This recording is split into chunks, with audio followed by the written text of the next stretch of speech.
Parshas Vayeitzei contains a weighty 148 verses, and we are going to be following the storyline of Jacob exclusively. At the end of last week's Parsha, Jacob usurped the blessings from his brother. He found out his brother wants to kill him. He's told by his mother and then his father to go travel to Charan, to the home of Rebekah's brother Laban, marry one of his daughters, settle down there until things quiet down on the home front. And the parsha begins that Jacob leaves Be'er-Sheva, he leaves the home where his parents are, and he travels to Charan. And this journey is quite memorable, because he stops along the way in the place. Whenever the Torah says the place, it doesn't tell us which place it is. It's a reference to Temple Mount, to Mount Moriah, to the place where both temples stood, where the third temple is going to stand, the plateau held up by the Western Wall in Jerusalem. He stops there overnight. He spends the night there. He gathers some stones from the area, places it around his head, and he goes to sleep. And he has a very memorable dream. In the dream, he sees a ladder that's rooted in the ground, but the head of the ladder is in heavens, and there's angels of God going up and going down the ladder. And he has a prophecy. And God appears to him in the prophecy, and he says to him, I am the God of Abraham and the God of Isaac. The land upon which you are sleeping, i.e. the land of Canaan, the land of Israel, is going to be yours for you and for your descendants. So this is the third time we have the pledge. The pledge was given to Abraham, to Isaac, and to Jacob. And the Almighty continues, your descendants will be as numerous as the dust of the earth. You will spread in all directions, and all the nations of the world will be blessed through you and through your descendants. And this, again, is a repetition of the blessings that were originally given to Abraham, repeated to Isaac, and now a third time to Jacob. And the Almighty continues, verse 15, and behold, I will be with you. I will guard you in all that you do. I will return you to this land. You're going now to Charan. You're going to spend some time in Laban's home. I'll bring you back. I won't abandon you. I'm going to fulfill my pledges to you. So there's a few things here to analyze.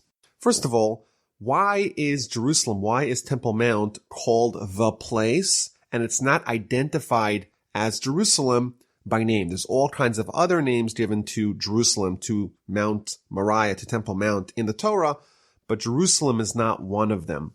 So, interesting question. The Rambam gives several answers. Number one, he says that if the Gentiles knew the location upon which God was planning to build the temple and be the epicenter of the Jewish people, then A, they would have destroyed it. B, they may have had bloody wars over it. And C, most importantly, the tribes of Israel would have had a war over which tribe is going to have Jerusalem in their portion. And therefore, in order to forestall a potential civil war, because every tribe is going to want to have Jerusalem in their portion, the Almighty did not reveal it until much, much later, until the times of David, hundreds of years after the Exodus. And of course, ultimately, it ends up in the tribe of Benjamin's portion. So Jacob arrives in this place and he spends the night. And Rashi tells us that he prayed in this location, and specifically, he instituted the evening prayer. This is a little bit interesting. Jacob is fleeing from his brother. He's about to travel to the unknown world, and he stops at night and he institutes the evening prayer. And I think this reveals the essence and the power of the evening prayer. In Talmudic literature, our world, or certainly our world when we are quote unquote in exile, is considered a world of darkness. Jacob is now escaping. He's absconding from his homeland. His brother wants to kill him. He's about to engage in a very treacherous relationship with his future father-in-law. And you could maybe argue that this is a period of darkness for him in his life. And amidst the darkness, amidst the despondency, he institutes the evening prayer, the power of which is to infuse life and hope into a very dark world. And Rashi points out a little bit of a nuance here, that when Jacob finally goes to sleep that evening, he takes stones from the place and puts them around his head. Rashi points out a little bit later on, Jacob's going to wake up, and the word in the Torah to describe the stones is now singular. He takes the stone. So somehow, overnight, the stones, the plural, the multiple stones that Jacob placed around his head, transformed into one stone in verse 18, where Jacob takes the stone that he put around his head and he pours oil in it and makes it into an altar. Rashi tells us something very fascinating, that he had placed 12 stones around his head, but in the middle of the night, the stones started fighting, jostling with each other. Each one of them was saying, well, this righteous Jacob, he should lay on me. And the other stone was saying, no, he shall lay on me. And the Almighty made a miracle and fused the 12 stones together and made one big stone. Very interesting imagery here that we're shown by Rashi about what happens to Jacob's improvised pillow. Now, the Ramchal, the great Jewish philosopher and ethicist of the 18th century, he tells us something very interesting. He says that when people are spiritual, then they uplift the world around them and make it spiritual too. You have these rocks. They're ordinary. They're regular rocks. And suddenly they're worried about the spiritual ramifications of upon whose head Jacob is going to lean. Because of the holiness of Jacob, wherever he went, even the things that were previously mundane, they were uplifted and made spiritual. Just an interesting idea here that we see. Now, one of the commentaries asked an interesting question. After all the stones were fighting.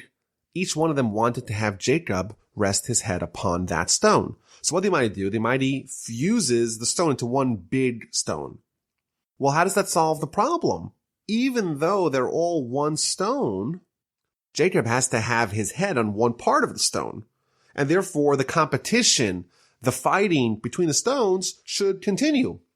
And the answer is that when there's unity, once all the stones have been fused together, then there's no competition, which is, of course, a very valuable idea, that the only reason why the stones were initially jostling and fighting and competing to have Jacob lie on them is because they were distinct. They view themselves as being distinct. Once they're together, once it's one big amalgamated stone, everyone's happy, even if Jacob has a different part of the stone. But if it's all part of one thing, then there's no fighting.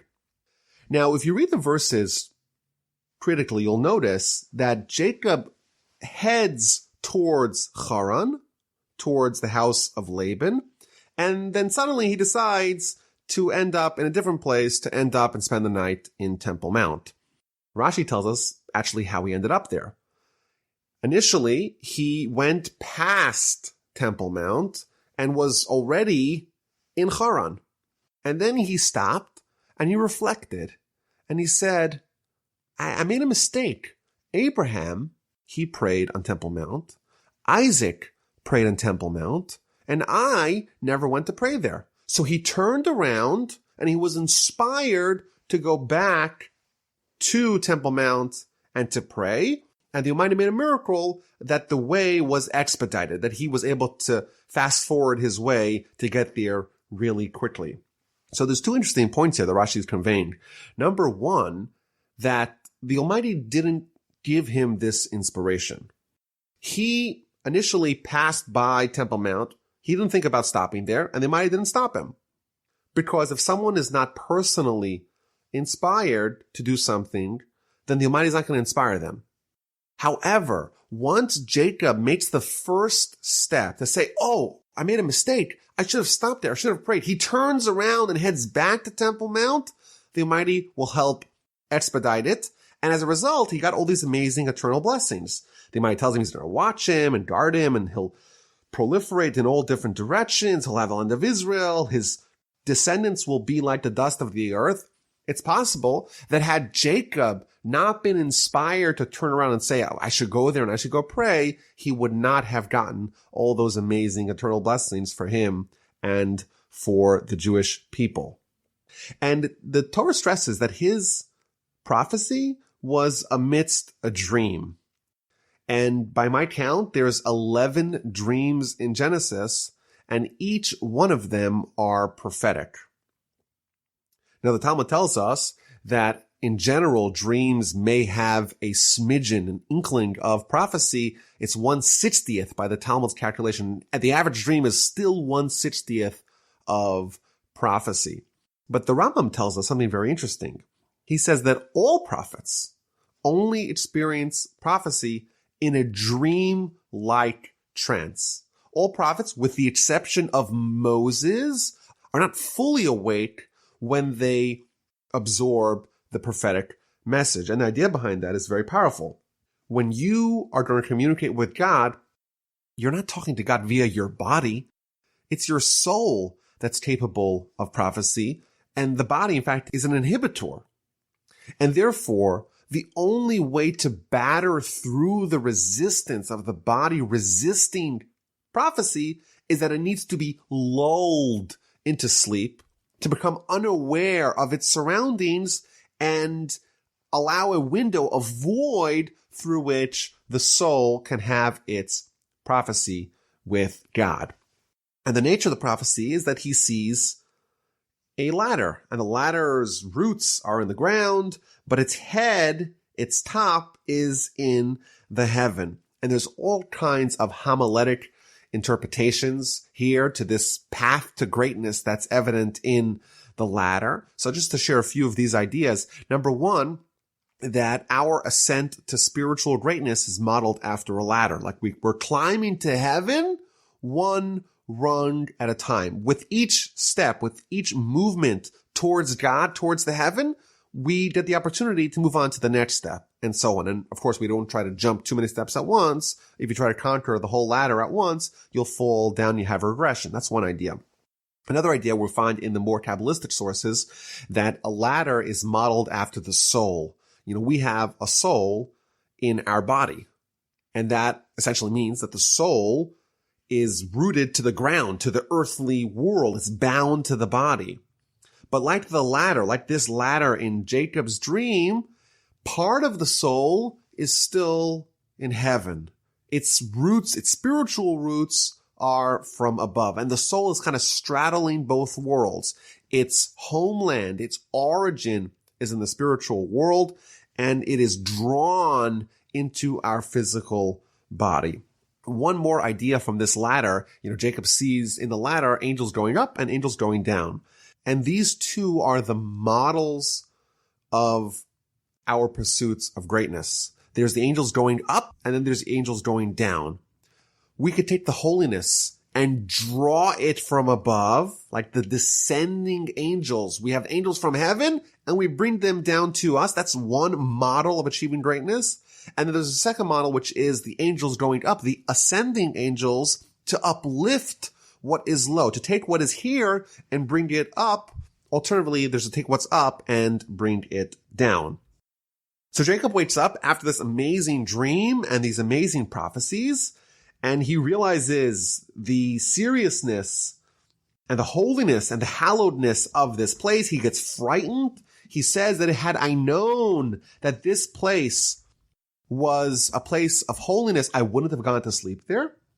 And he labels it the gate of heaven, the Shar HaShamayim, the entrance for heaven. Says Rashi something very fascinating. Prayer, in order for it to go to heaven, has to first travel to Israel, to Jerusalem, to the Temple Mount, and that is the portal to heaven. If someone prays in Houston, Texas, or in Canada, or in Hawaii, their prayer has to travel to Israel, to the gates of heaven on Temple Mount, and only from there could it go up to heaven. Jacob wakes up in the morning. He takes the stone that was around his head, the improvised pillow. He makes it a pillar. He pours oil on it. He renames the place Beth El. The Talmud points out that Abraham, Isaac, and Jacob each had a name for this location. Abraham called it a mountain. Isaac called it a field. Jacob called it a house, a home. Says the Talmud, Abraham's name refers to the first temple. Isaac's name refers to the second temple. And Jacob's name, the house, the permanent temple, is referenced by Jacob. Jacob makes a vow. If God will be with me, he'll guard me on this way that I'm going. He'll give me bread to eat and clothes to wear. All Jacob asks for is the minimum. All he wants is clothes to wear and bread to eat. And I return in peace to my father's house, and Hashem will be a God to me. Then this stone which I have set up as an altar shall become a house of God, and whatever you will give me, I shall tithe it to you. Like Abraham before him, Jacob dedicated himself to tithing, to giving 10% of what he has from God back to God in charity. Now, the nature of this vow is somewhat unusual. God promises to be with Jacob, to guard him, to bring him back. And then Jacob says, you know what? If God will do that, then I pledge to tithe, which seems to imply that it's possible for God to not keep his word if God will keep his word, meaning that it is feasible for God to not keep his word. Well, how's that so? Of course, God's going to keep his word. So the Ramban in his comment here says something kind of scary. He says that the reason why Jacob made this vow, this promise, this pledge, this condition is because it's possible for God to not keep his word if people sin, meaning that God's promises are contingent upon us doing our job. If we don't do our job, then God is absolved from his responsibility, which of course is a terrifying idea. Chapter 29 begins with Jacob leaving Temple Mount and heading to east and arriving in the hometown of Laban, his uncle. And he arrives to town and he sees a well. And behold, there's 3 flocks of sheep beside the well.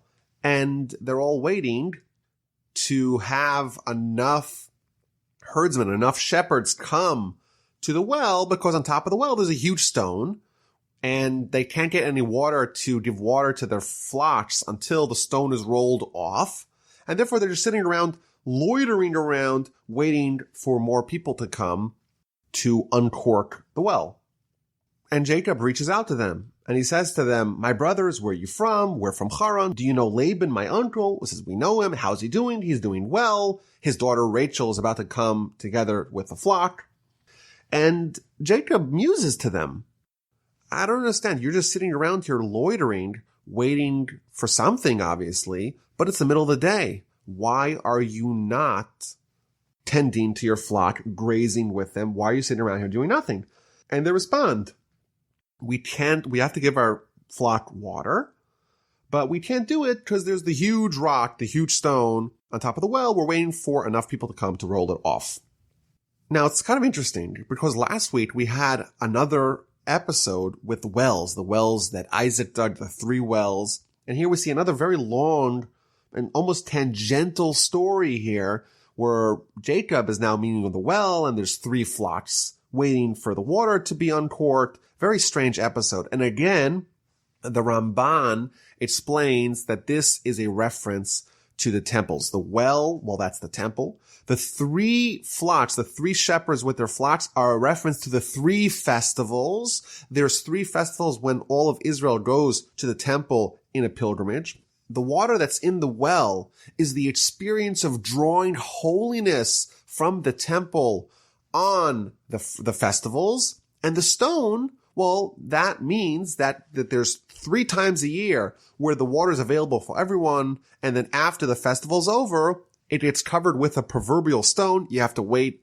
until next festival. So again, we see how the commentaries show us a deeper layer in what seems to be incidental episodes of the forefathers in Genesis, that it's really referencing to very important ideas that are relevant to the whole nation.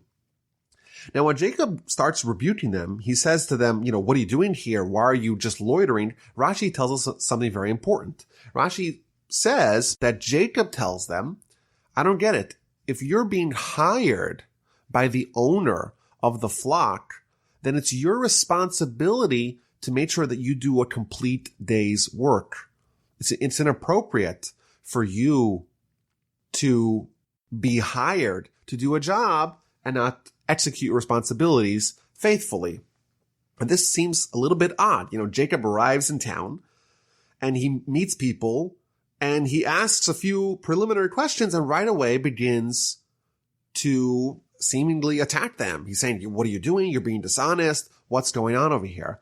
So the commentaries explained that Abraham, Isaac, and Jacob, these people are totally intolerant of evil and of dishonesty. And therefore, if Jacob sees something that he finds as inappropriate, it's improper for him to sit back and to absorb it and to be complacent. He has to react. And right away, he says to them, don't be dishonest. If you're being hired for a job, do your job. As he is speaking to the herdsmen, Rachel arrives. She was a shepherdess working for her father. Jacob sees her, and he sees the flock of Laban, his uncle. He right away runs over to the well, pushes off the stone with his own hands. He was obviously very strong.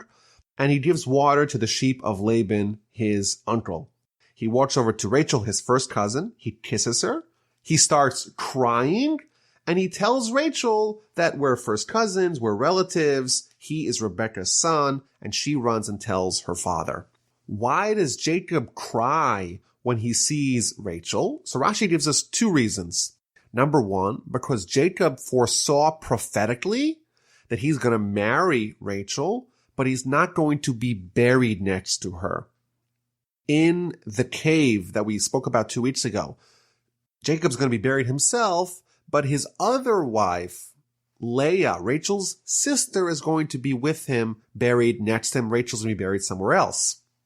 And therefore he starts crying about that because he's not going to be buried next to her. And this seems a little bit unusual. Jacob meets his wife for the first time. And the only thing he thinks about, or one of the first things that he thinks about, is the very distant future when they're going to be buried. He's not going to be buried together.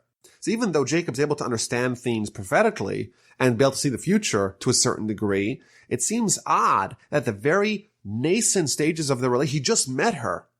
He's already worried about where they're going to be buried. It seems kind of unusual. And perhaps the answer is that according to Jewish philosophy, marriage is an eternal union. It's a union that's not only a bond of the husband and wife while they are alive, it's a package deal. Even once they pass, even once they move to the spiritual world, husband and wife are together. So for example, in a few weeks, we'll read about Joseph, Jacob's son, and the wife of Potiphar, a woman that tries to seduce him. And Rashi there tells us he refuses on two fronts. He doesn't want to be with her in this world, and he doesn't want to be with her, bound up to her for eternity. Meaning that the relationship of husband and wife transcends the relationship in this world and really is eternal.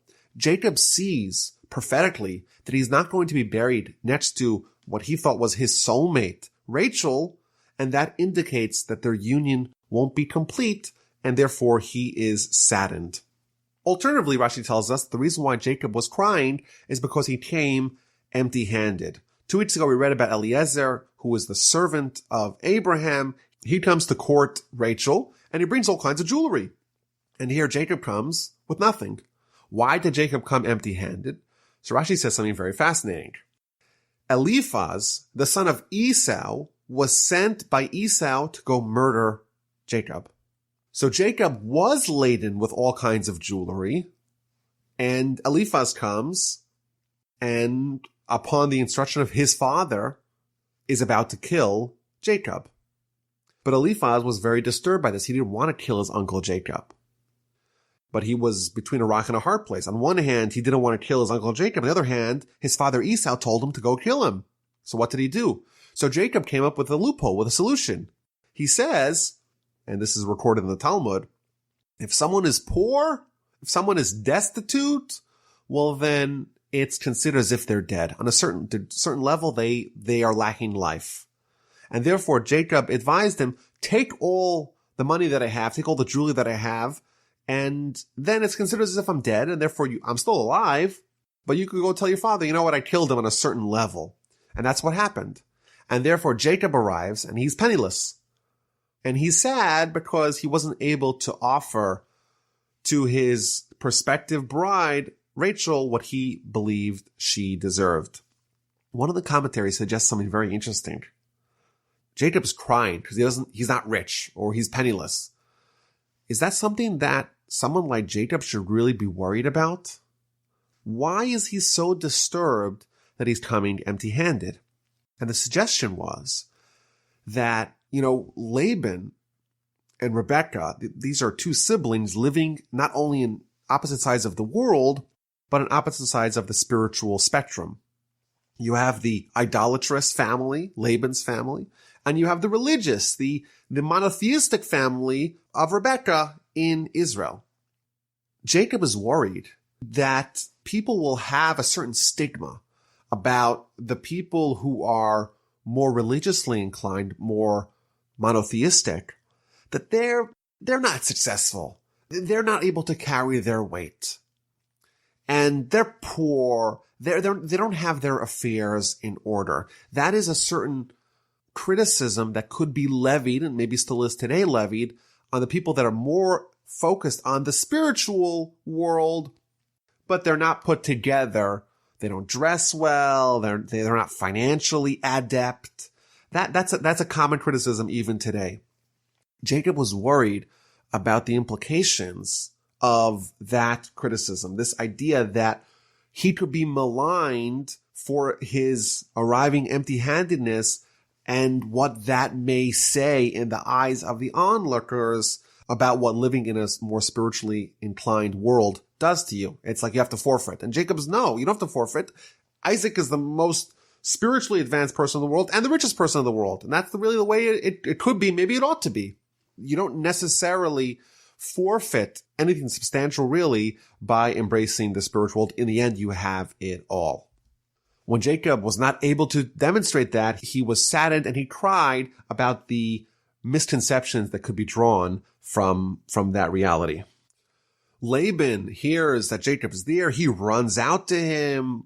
He greets him. He tells him, "You're my flesh and blood. Come stay with us for a month." And he said, "Okay, I want you to work for me, but I want to pay you. What should I pay you?" And Laban had two daughters. Rachel, we already met. Rachel had an older sister, Leah, as well. Jacob loved Rachel, and he offered Laban, "I will work for you for 7 years for Rachel, your younger daughter." Rashi explains that Laban had a reputation of being somewhat dishonest.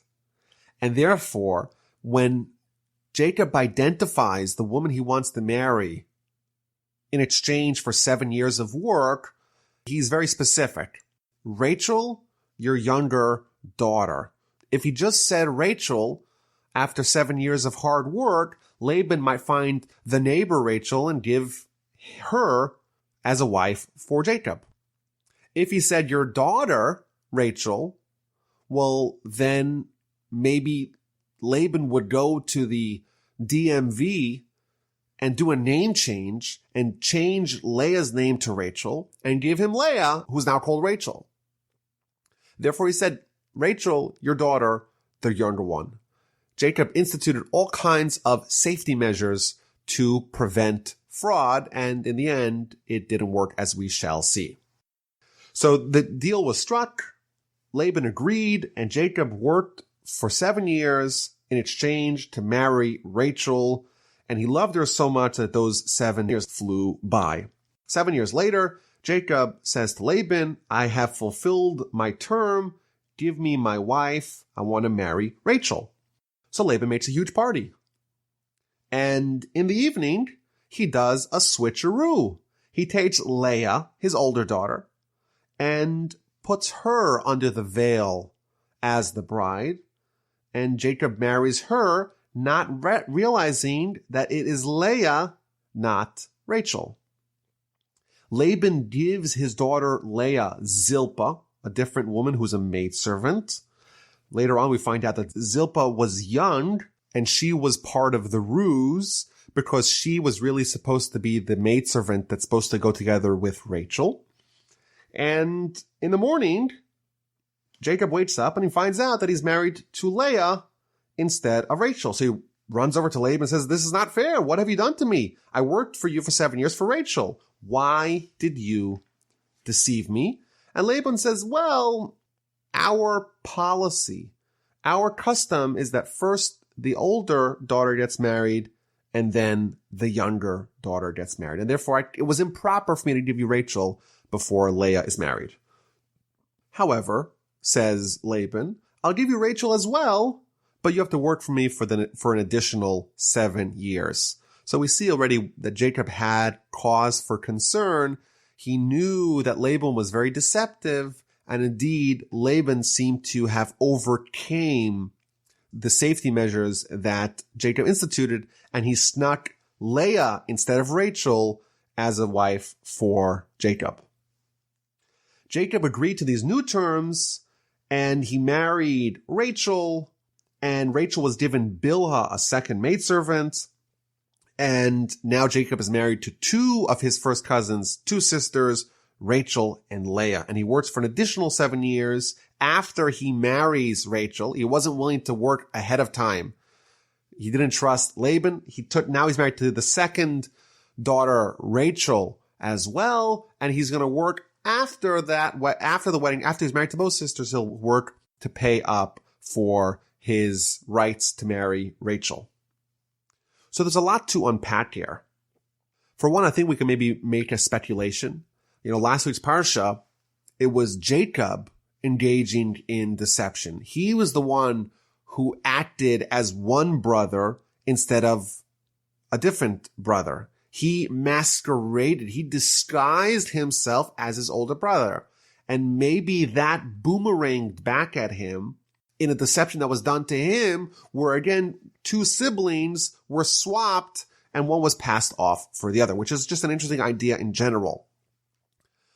But one question could be asked is that, how is it really possible for Jacob to not have picked up on the ruse?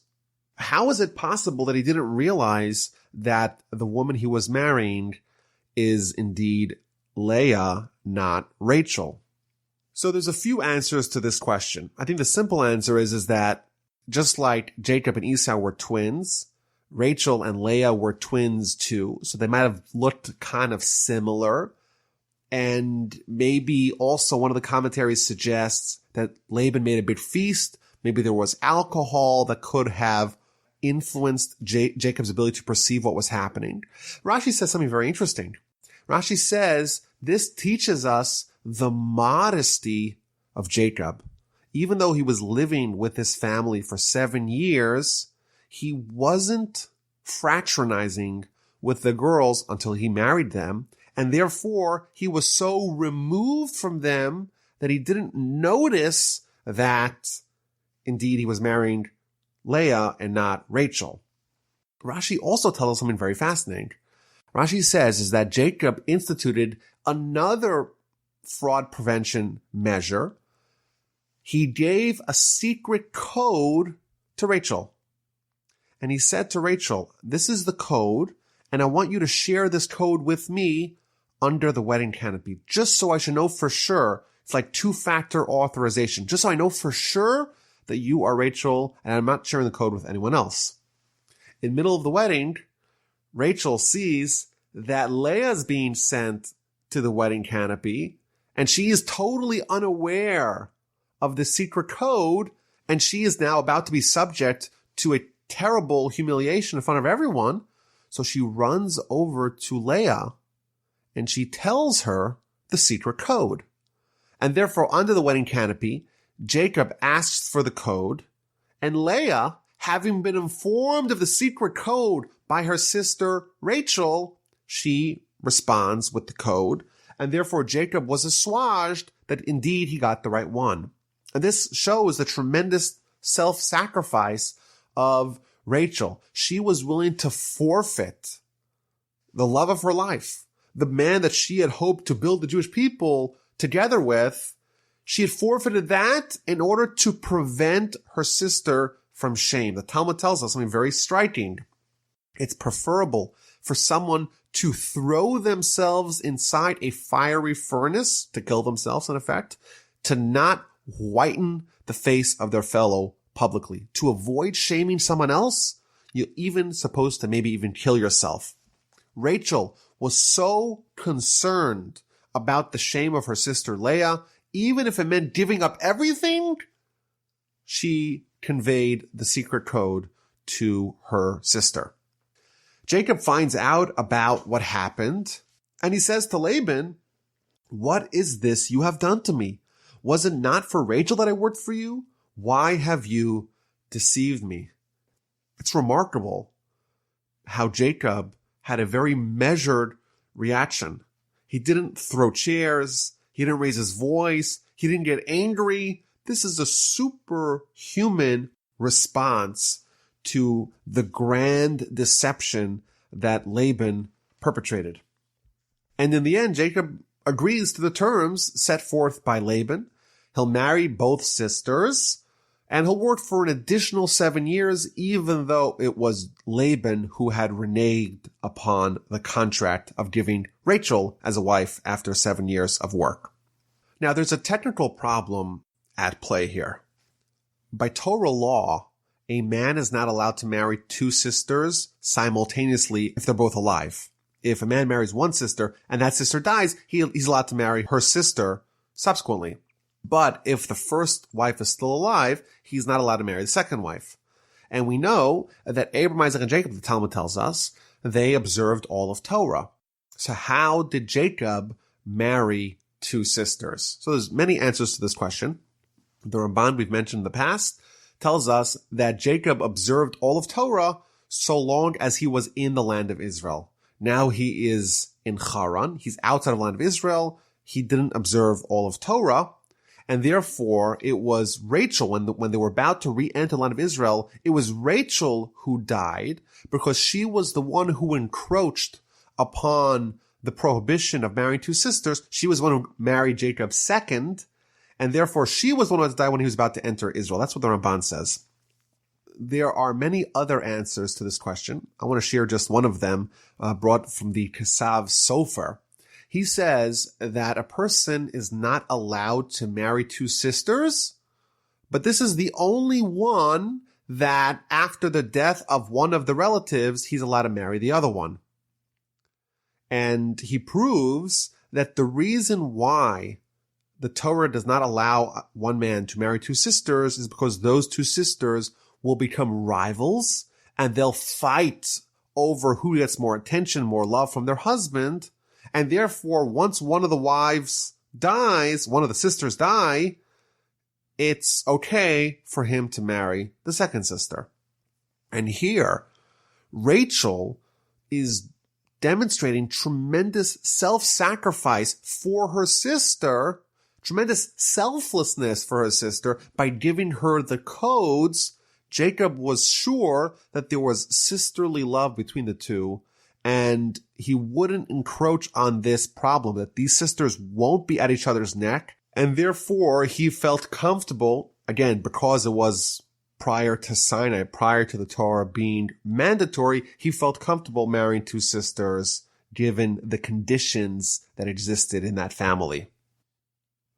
So now Jacob is married to Rachel and to Leah. He works for another 7 years to marry the second sister.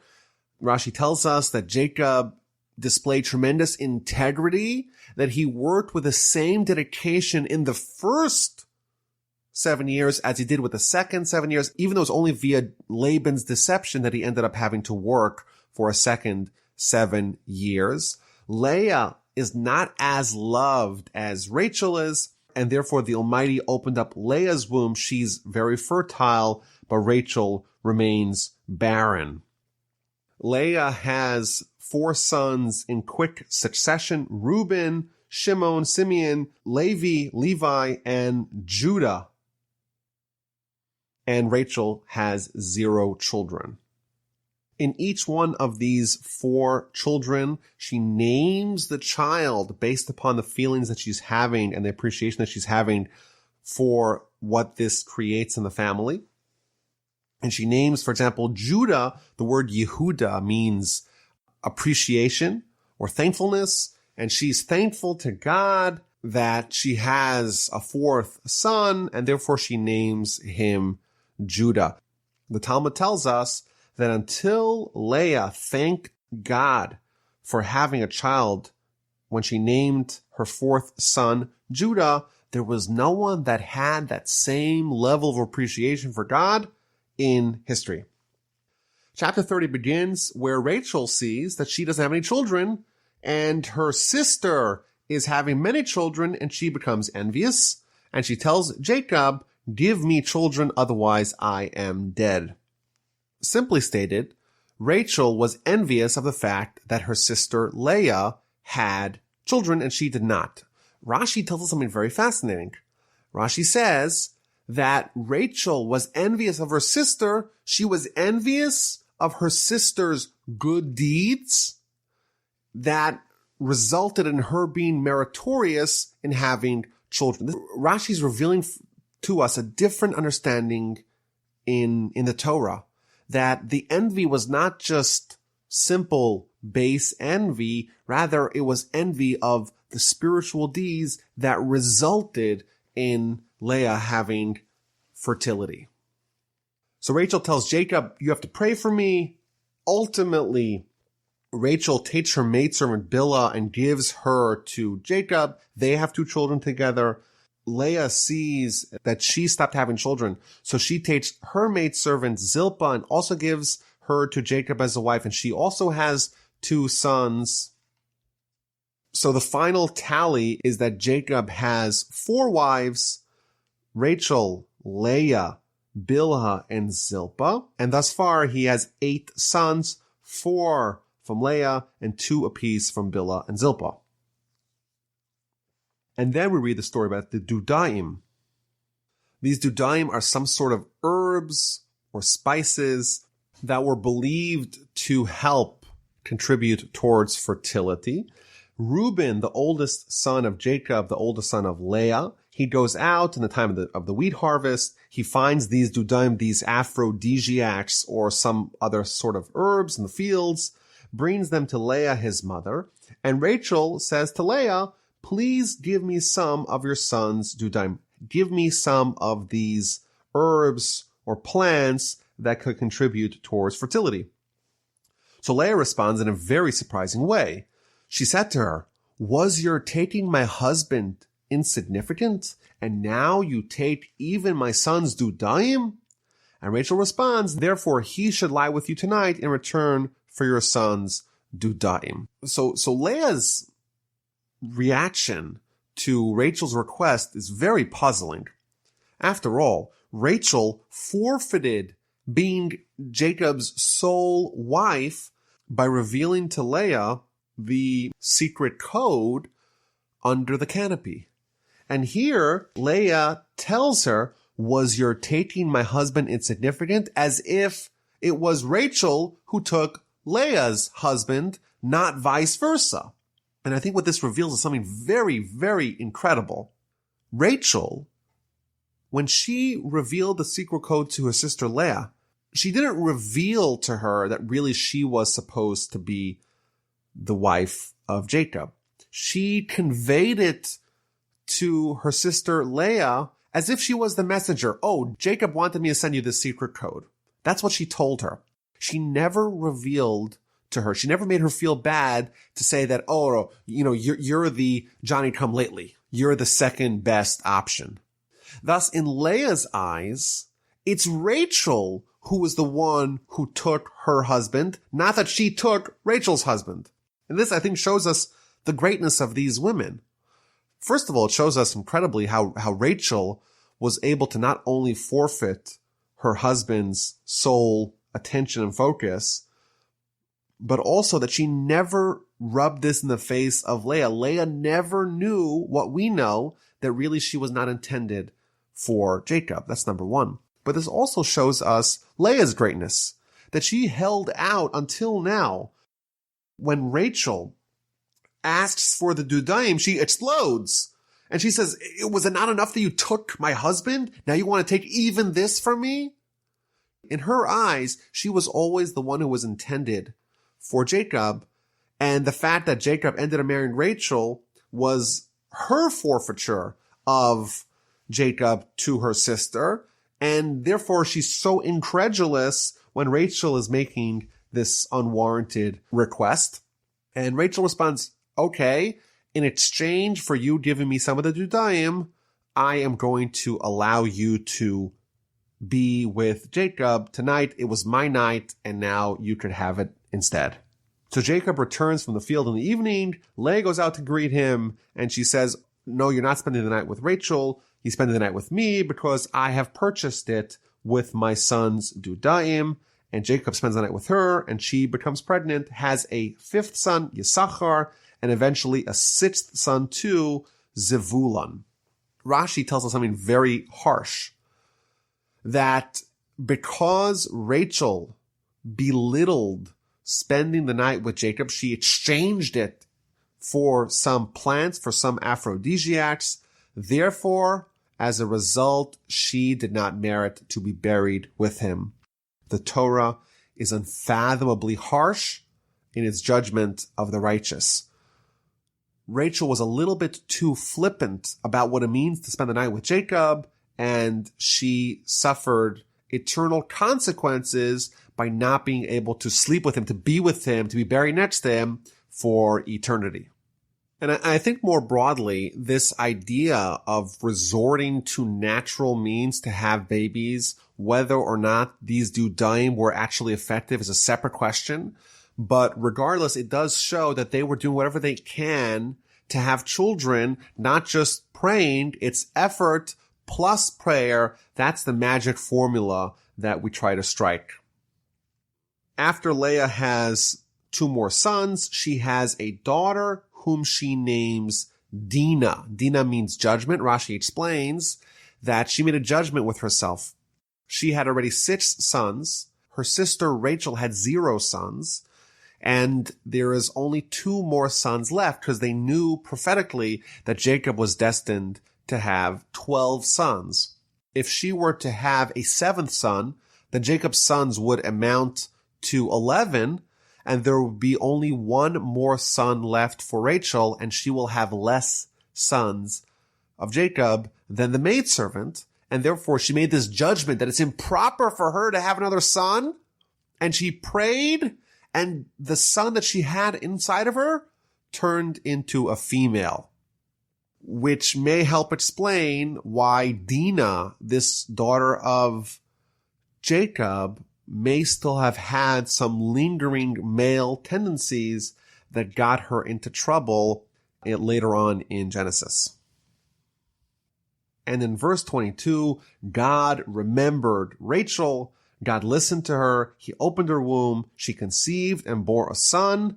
And she said, Asaf Hashem es charpasi, God took away my disgrace. So she named him Joseph. And also saying that may God add for me another son. After Rachel gave birth to Joseph, Jacob said to Laban, grant me my leave, let me go to my house, let me go to my land, give me my wives and my children. I've done my time here, I want to leave, I want to go home.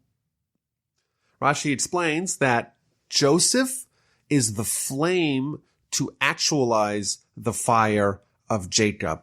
Jacob had a terrifying antagonist waiting for him at home, and that was Esau. Once Joseph is born, the power to overcome Esau is present, and therefore once Joseph is born, immediately Jacob begins his plan to head home. Now Laban doesn't want to lose Jacob, and he says, no, I've been so successful thanks to you. Tell me exactly what you want. I'll give you whatever you want. Just stay here with me. Keep on working for me because you are the key to my prosperity.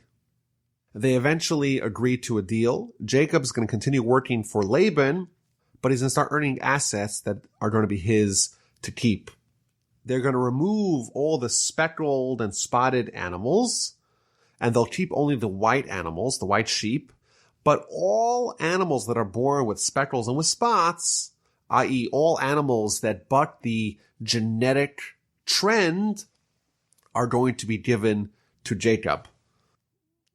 Laban was thrilled with this suggestion. They remove all the ringed and spotted and speckled goats. All Jacob has under his watch are the white animals, and Jacob outfoxes the wily Laban. he manipulates the breeding environment of these animals, and they begin to all produce speckled and spotted animals. And eventually Laban gets sick and tired of that. He changes the terms again and again and again, up to 100 times. And regardless of what Laban does, Jacob becomes increasingly more wealthy and more prosperous. Chapter 31 begins. Jacob hears the words of Laban's sons. Everyone's starting to complain. Jacob has taken all that had belonged to our father. Now Jacob is wealthy and Laban's becoming poor. Jacob realizes that the conditions are not ideal for him to stay with Laban. In addition, the Almighty appears to Jacob and tells him, return to the land of your fathers and to your native land, and I will be with you. So Jacob has 4 wives, 11 sons, 1 daughter, a tenuous relationship with his father-in-law, who's also his employer, tension that exists with him and his brothers-in-law, the brothers of Rachel and Leah. And God says to him, okay, it's time to go back to the land of Israel. How does he get his wives on board? So Jacob calls and summons Rachel and Leah to the field, and he tells them, things aren't great. I worked for your father with all my might, but your father mocked me, and he changed my wage 100 times. But God did not permit him to harm me. Whatever Laban tried to do to harm me, God did not allow. And God took your father's livestock and gave it to me. But also, God appeared to me in a dream and told me, go back to the land of Israel, to your native land. That's Jacob's pitch to his wives, Rachel and Leah. And Rachel and Leah respond, have we then a share and an inheritance in our father's house? We're considered by our father to be like strangers. He has sold us. He'll take away all that we have if he could. All the wealth that God gave you and took away from him really legitimately belongs to us. But ultimately, whatever God tells you to do, you should do. So this is a little bit of an unusual back and forth. If God tells you to go to the land of Israel, well, that's it. End of story. You know where you need to do. You have to go to the land of Israel. Yet when Jacob conveys the message to his wives, he begins by saying, it's a very hard environment for me here. And he outlines why it's very difficult. And only then does he drop the bomb and say, God tells me to leave. And in addition, when they respond, they too outline why it's not ideal for them. And then ultimately they tell him, whatever God has said to you to do, you should do. So in last year's version of the Parsha podcast, I spoke about this idea at great length, but here we see a concept of how we're supposed to overcome challenges. To leave with such a family with 12 children, 4 wives, all kinds of assets, to leave and move to a foreign land is very difficult. But God tells you to do it, you got to do it. However, you could use this tactic to overcome the difficulty by minimizing the difficulty, by remembering, well, how good is it really over here? It's actually pretty difficult. And once you remember that, you're actually making it much easier for you to do what you need to do by minimizing the difficulty. So Jacob does that in his initial communication with his wives, and his wives respond with that as well. They minimize the difficulty, but ultimately they want to do the will of God. So they agree upon a plan to gather all their stuff and to leave and escape from Laban to travel back to Isaac in the land of Canaan. Laban went to shear his sheep, and Rachel takes this opportunity to steal his idol, his teraphim, and Jacob takes his whole family with all their possessions, and they escape without telling Laban. They start fleeing east in the direction of Mount Gilead, and eventually Laban finds out what happens. So he starts pursuing Jacob and his caravan. And eventually, after 7 days, they catch up to them. And there's a standoff Jacob with his whole family on one side, Laban with his contingency on the other side. And God appears to Laban in a dream and tells him, don't you speak with Jacob, not good, not bad. Don't mess with Jacob. Eventually they meet, and Laban confronts Jacob. What have you done that you have deceived me and led my daughters away like captives of the sword? Why have you fled so stealthily and cheated me? You should have told me before you're going. We could have had a huge goodbye party. You didn't even allow me to kiss my children, my grandchildren. And also, he ends off his tirade, why did you steal my idol? So Jacob responds, and he tells him, well, I didn't tell you I was going because I thought perhaps you might steal your daughters from me. And then on your second point that I stole your God, no one stole your God. With whomever you find your gods, he shall not live. And of course, Jacob did not know that Rachel indeed had stolen them, and she still had them. And in fact, Rashi tells us that because Jacob had cursed whomever was holding the idolatry, that's the reason why Rachel would soon be dying. So Laban goes and starts looking. He goes into Jacob's tent and into Leah's tent and into the tent of the maidservants, and he's inspecting all the bags of Jacob and his family, and he does not find anything that belongs to him, nor his teraphim, his idol. But Rachel still had it, but she managed to hide it underneath where she was sitting on the camel. Laban rummaged through the whole tent, found nothing, and she said to her father, don't be angry that I can't get up. I'm not feeling well, and therefore I have to stay on the camel, and she managed to keep its identity hidden. And Laban concludes his search and does not find his teraphim, his idol. So there's a few interesting points here. First of all, why indeed did Rachel steal the teraphim, the idols? So Rashi tells us, quoting from the Midrash, that the reason why she did it was noble. She wanted to prevent her father from worshiping idols. So what do? You take away the idol. It's a good thing. She maybe should be commended. It's like you have someone who's, God forbid, addicted to heroin. Well, what is the responsible onlooker that wants to help the addict? What do? They take it away. Or, God forbid, if there's someone who's suicidal, you take away the gun. It seems like Rachel did the right thing. But Jacob, in verse 32, curses whoever has it. Apparently, he didn't know that Rachel stole it, and as a result of that, Rashi tells us, Rachel died. So, two questions. First of all, how indeed can Rachel be punished for doing what seems to be the right thing by removing her father's ability to worship the idol? That's question number one.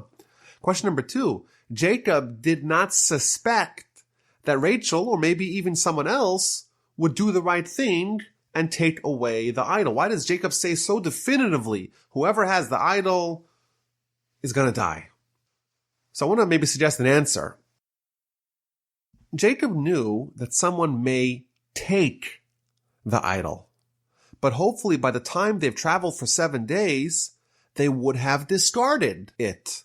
Maybe you throw into a bush or into the river, but someone would have gotten rid of this dangerous contraband. And therefore, if you read the verses critically, Jacob only cursed the one who still has the idol in their possession, not who took it initially. Rachel did the right thing by taking it away from her father, but she made a mistake by harboring it and not getting rid of it. She did one thing right and one thing wrong. Taking away was good, retaining it was bad. And therefore, she became susceptible to the curse when Jacob says whoever has the teraphim, the idol, in their possession is going to die. She should have discarded it. It's very dangerous to walk around with an idol together with you for easy access. After Laban comes up empty-handed, Jacob launches a legendary attack on his father-in-law, Laban. Verse 36, then Jacob became angered, and he took up his grievance with Laban.